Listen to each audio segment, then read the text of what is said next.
រាប់អានមនុស្សឲ្យបានច្រើនតែកុំទុកចិត្តមនុស្សទាំងអស់អី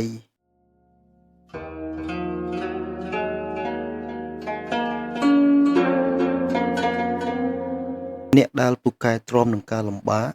នឹងទទួលបានជោគជ័យធំដុំ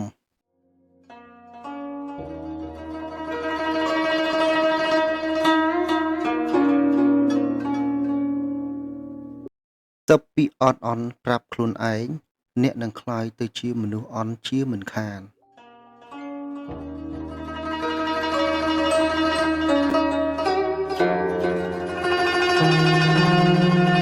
ការចេះដឹងគុណ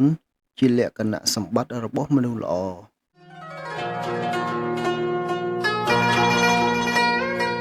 សេចក្តីសង្ឃឹមគឺជាបាតគ្រឹះនៃភាពជោគជ័យខ្ញុំគ្រាន់តែចង់អួតគេហើយនិយាយកុហកគេឡើយ